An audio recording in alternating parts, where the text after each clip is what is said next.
Welcome to Baha'i Books and Authors, a podcast which introduces to you writers and the works they've penned related to the Baha'i Faith. We'll explore the inspiration, the process, and the stories behind their work. I'm your host, Jan Grammer. This podcast is produced by World Unity Media, which also produces Baha'i audiobooks. Imagine laws that don't just tell you what to do or what not to do, but open a life-changing vision of possibility. Laws not as mere rules and regulations, but as a framework for transforming your own life and the society around you. Baha'u'lláh calls his laws choice wine, which he has unsealed. And he says, by their aid, the standards of victory will be planted upon the highest peaks, and the precepts constitute the highest means for the maintenance of order in the world and the security of its peoples. How can we more fully understand the choice wine? What might be the highest peaks upon which the standards of victory will be planted?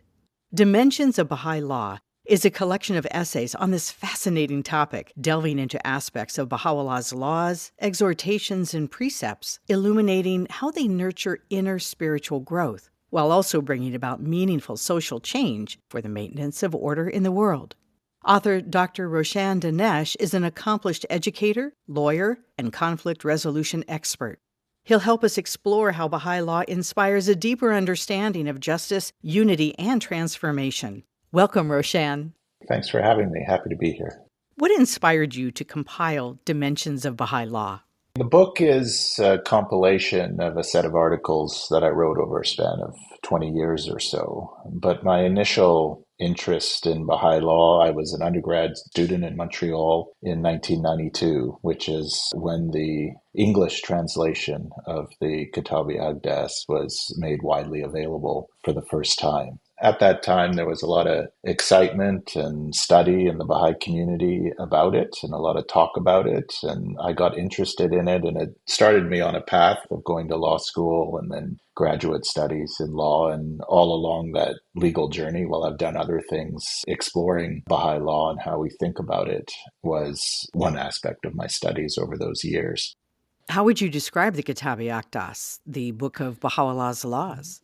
On the one hand, that's a little presumptuous to describe it because it has so many descriptions and titles and way it's described in the Baha'i writings, from the mother book, the book of laws, as the charter. There's dozens, if not more, names and titles to the book.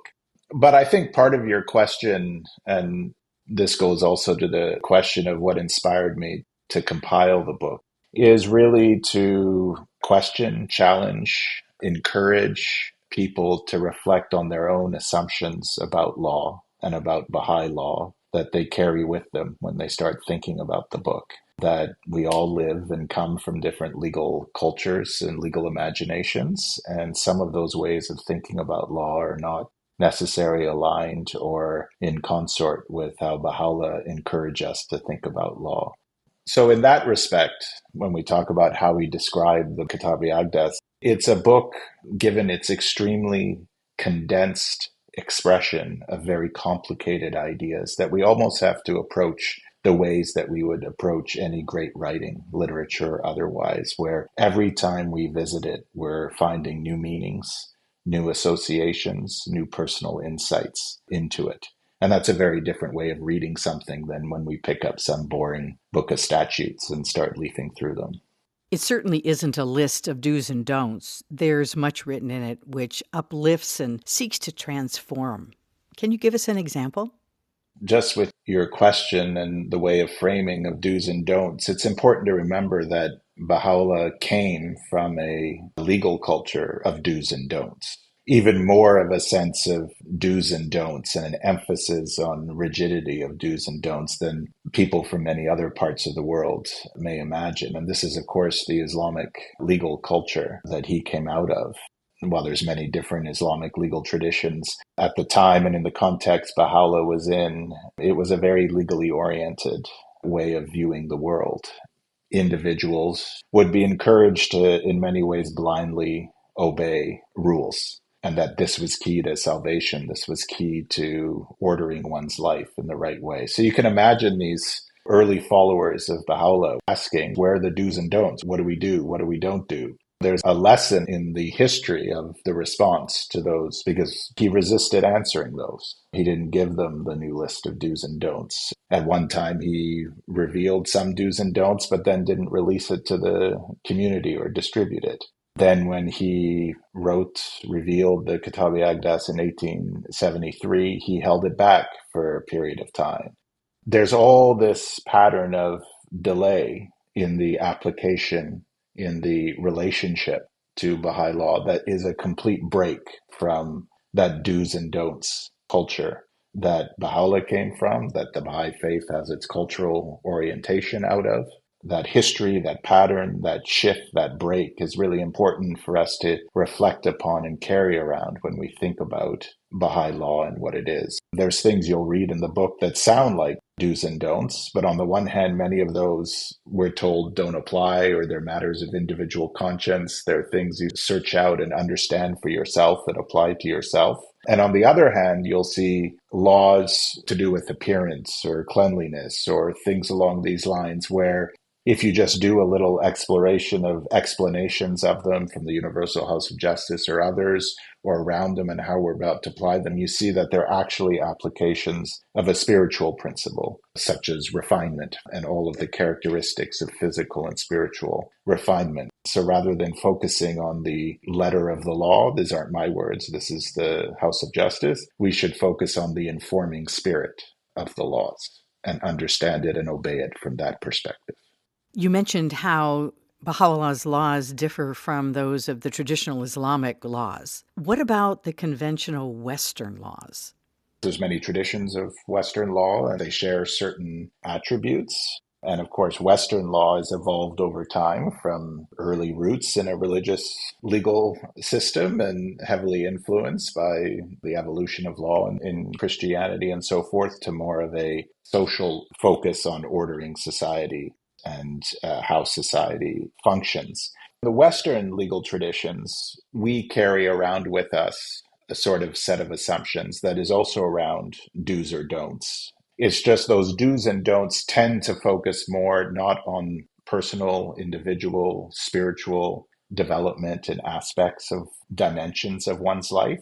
Those are kind of seen as a realm completely outside of the law. And the focus is more on social relations, social order, maintaining the well-being of society as a whole, safety, protection, those sorts of issues. And the focus then becomes on the state passing laws to order society in a certain way. While in the Baha'i conception of law, the focus is much more on that inner dimension, that inner relationship with law. Baha'u'lláh, of course, speaks of law as something that we should follow because we know it and we do it out of love. So law has a specific inner purpose to it. Our relationship with law is to help us cultivate certain spiritual patterns in our life and to express those in our relationships and our daily actions. The other major shift from Western conventional laws is that the laws of Baha'u'lláh, when we do talk about the social dimension of them, have a specific purpose, which is to reinforce, cultivate unity between peoples. That is the fundamental purpose of law, just as it is in many things in the Baha'i Faith, is to help humanity express its fundamental interconnection, to learn how to live in a way that recognizes the distinctiveness and diversity of peoples, but also helps them interact in a way that helps the common good, helps individuals flourish, helps the collective flourish, and so on. So his social laws have a very specific focus and purpose to them as well. Are there examples where Baha'i law has influenced communities or social development in ways that could be measured? I could answer that question in two ways. And one is, as I described, a bit of Baha'u'llah's attitude towards his own laws, saying, wait, take your time. When the Kitáb-i-Aqdas does get disseminated to the Baha'i community in the late 1800s, early 1900s, he says, don't follow them. You can imagine these early believers, like, what's going on here, right? It's like a total, especially from the Muslim background, it's like a total shift from salvation means doing yes or no's. And all of a sudden we're in this, I got to figure it out for myself. I have these laws. Then, of course, some of them apply to Persian believers differently than believers from other part of the world. So it's like all of this delay and shift. So that is all a pattern of law being backgrounded. Even though the Kitáb-i-Aqdas, which is a book of laws, amongst other things, has this preeminent place in Baha'u'llah's writings, the actual interaction with, operation with, law in action is backgrounded in the history of the Baha'i community. Now, it builds over time, but we're not going around identifying and shaping our community as a legally bound community following a certain set of rules in some very rigid or particular way. But on the other hand, there are examples where you'll see certain of those underlying principles that inform many of the laws causing a shift in social behaviors, community functioning, community organization. So many of the examples that people would give about this, of course, are around, for example, gender equality, where in societies, Iran, for example, where gender equality was a very faint and remote aspiration and expression in society, you had, because of this principle of in the Baha'i faith that animates itself in having to have conditions in equality in our legal expressions and realities, you see the community turn its mind to focusing on the education of girls over boys, or integrating community meetings or institutions like assemblies and having men and women work on them together. These are reflecting aspects of Baha'i law. So there's very tangible examples where the teachings of the faith and the laws of the faith begin to animate themselves. And there's other examples very similar to that in the United States, where Abdu'l-Baha, for example, says, no, these communities need to be integrated across racial lines or across gender lines. And these assemblies need to be integrated along racial lines, along gender lines. All of this is starting to put that forward into action. It's interesting that you note the early believers, some of them petitioned Baha'u'lláh. Give us the laws. Tell us what we're supposed to do. Tell us what we're not supposed to do. And there are many personal laws that we're to obey, we're to bring our lives more in line with nobody looking over our shoulders, whether that be prayer, whether that be fasting. Do you find in any societies that you're aware of a difficulty with people not having someone standing over them to enforce a law? I think it's very challenging for people. I often, when I've spoken about Baha'i law over the years, and I kind of pose rhetorically, who's the central legal actor in the Baha'i legal order at the moment? And I think most people talk about Baha'u'lláh, of course, or most likely they'll talk about the Universal House of Justice because of their legislative function. But I think the reality is the central legal actor, it's the individual. There's some small areas where an assembly may play a role. The Universal House of Justice has a legislative function, but they really have not legislated.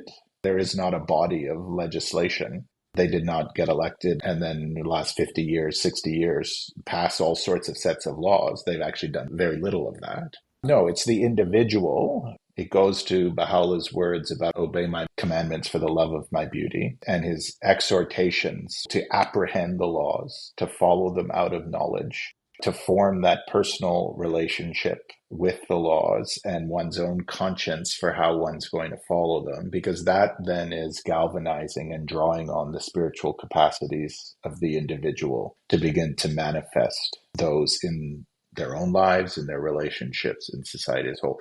It's a evolutionary long-term process for individuals and then communities to begin to reorient their choices, their actions, their behaviors in a conscious, mindful way to creating unity with each other, to creating greater patterns of justice with one another.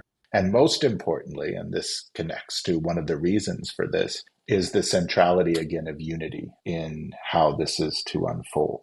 Because Baha'u'llah's laws, when they're to be broader applied, need a context of broader social unity and cohesion. They're not to be a source of dissension and conflict in their emanation and expression in society. Everything in the faith, our means and ends, have to be united in how we approach change in society, changing legal orders, and so forth and so on. Baha'u'lláh says that his laws are the choice wine. What does that mean to you?